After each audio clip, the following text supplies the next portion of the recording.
There was an elderly couple who in their old age noticed that they were getting a lot more forgetful, so they decided to go to the doctor. The doctor told them that they should start writing things down so they don't forget. They went home, and the old lady told her husband to get her a bowl of ice cream. "You might want to write it down," she said. The husband said, "No, I can remember that you want a bowl of ice cream." She then told her husband she wanted a bowl of ice cream with whipped cream. "Write it down," she told him, and again he said, No, I can remember. You want a bowl of ice cream with whipped cream." Then the old lady said she wants a bowl of ice cream with whipped cream and a cherry on top.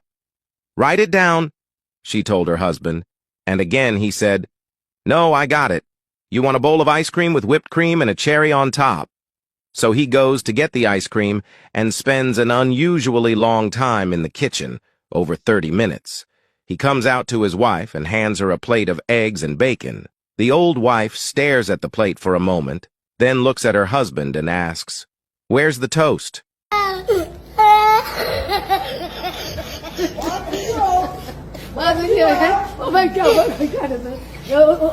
A woman was having an affair while her husband was at work. One day she was in bed with her boyfriend when, to her horror, she heard her husband's car pull into the driveway. "Oh my God, hurry, grab your clothes," she yelled to her lover, "and jump out the window. My husband's home early." "I can't jump out the window. It's raining out there. If my husband catches us in here, he'll kill us both," she replied. So the boyfriend scoots out of bed, grabs his clothes, and jumps out the window. As he began running down the street in the pouring rain, he quickly discovered he had run right into the middle of the town's annual marathon. Being naked, with his clothes tucked under his arm, he tried to blend in as best he could. After a little while, a small group of runners, who had been studying him with some curiosity, jogged closer. "Do you always run without clothes?" one asked. "Oh, yes," he replied, gasping in air. Another runner moved alongside. "Do you always run carrying your clothes under your arm?" "Oh, yes," he answered breathlessly. "That way I can get dressed right at the end of the run and get in my car to go home." Then a third runner cast his eyes a little lower and queried, "Do you always wear a when you run?" He replies, "Only if it's raining."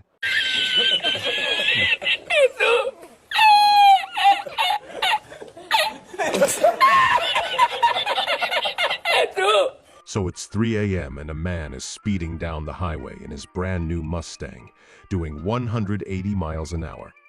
He's just 2 minutes from home when he spots a car flipped over on the side of the road, flames licking up around it. There's no one else in sight, and his cell phone has no reception, so he pulls over and rushes to help. Sure enough, inside the car, there's a beautiful woman, but she's bleeding badly and barely conscious. Without hesitation, he grabs a blanket from his Mustang, wraps her up, and carefully places her in the back seat. He speeds to the hospital, blood rushing with adrenaline. For 6 months, she lies in the hospital, and he stays by her side every day and every night, even donating his blood to keep her alive. Eventually, she makes a full recovery, and they fall in love and get married. Life is great for a few years, but one day, she decides she's had enough and wants to leave him. She comes down the stairs, struggling with 2 suitcases, and reaches into her pocket for the keys to the Jaguar. Just then, he stops her before she reaches the door and asks, "What do you think you're doing?" "I'm leaving you," she says. "Oh, really? And how are you planning to leave?" "The keys in your hand are for the Jaguar I bought. It's my car. You're not taking it anywhere." "Fine," she snaps, throwing the keys at him. "And those suitcases, the clothes you're wearing, everything I paid for, those are my suitcases and my clothes. You're not taking them anywhere." "Fine," she says, tossing the suitcases at him. She strips off all her clothes and throws them at him too. "And one more thing," he says. "The blood in your body I sat with you for 6 months in the hospital.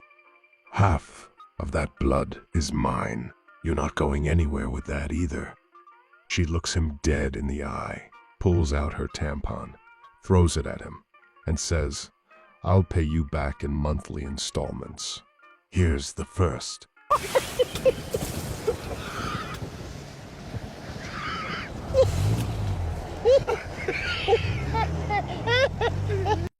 Little Billy came home from school to see the family's pet rooster dead in the front yard. Rigor mortis had set in, and it was flat on its back with its legs in the air. When his dad came home, Billy said, "Dad, our rooster's dead and his legs are sticking in the air." "Why are his legs sticking in the air?" His father, thinking quickly, said, "Son, that's so God can reach down from the clouds and lift the rooster straight up to heaven." "Gee, Dad, that's great," said little Billy. A few days later, when Dad came home from work, Billy rushed out to meet him, yelling, "Dad, Dad, we almost lost Mom today." "What do you mean?" said Dad.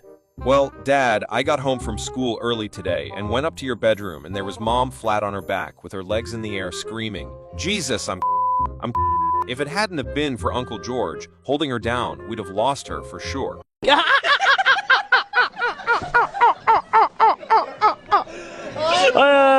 A man from Stockholm decides to move away from the grind of the big city and buys a house in northern Sweden, out in the middle of nowhere.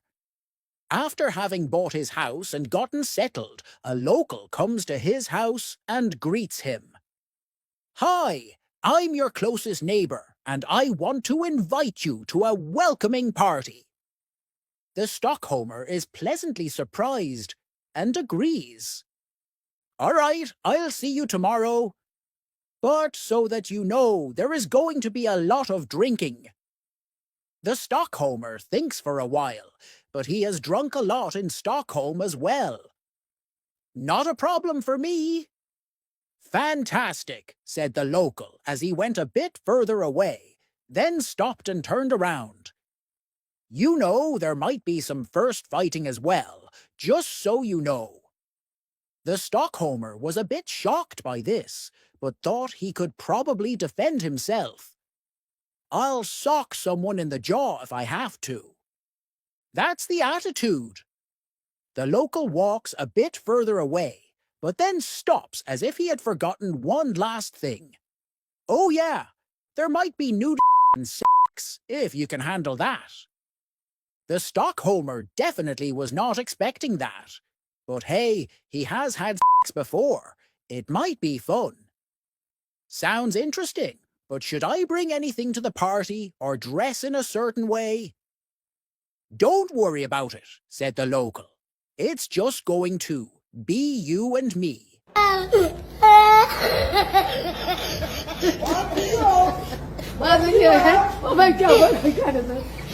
After a long and tiring day at work, a husband returned to his home. As he entered the house, he had a particular craving and an idea in mind. He found his wife in the kitchen, busy with some household chores. "Without wasting any time," he said to her, "Quick, get me a beer before it starts." His wife, wanting to be accommodating, went to the fridge and fetched him a cold beer. She handed it to him, and he promptly chugged it down, savoring the refreshing taste. No sooner had he finished the beer, he turned to his wife again and said with a sense of urgency, "Quick, give me another before it starts." His wife, slightly puzzled by his behavior, but still willing to oblige, went back to the fridge and got him another beer.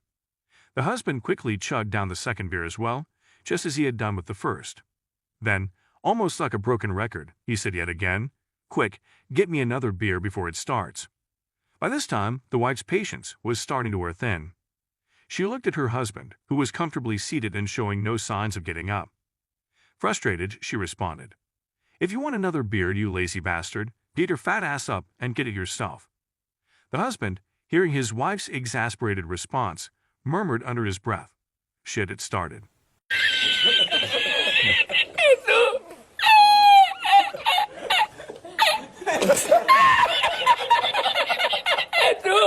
Please,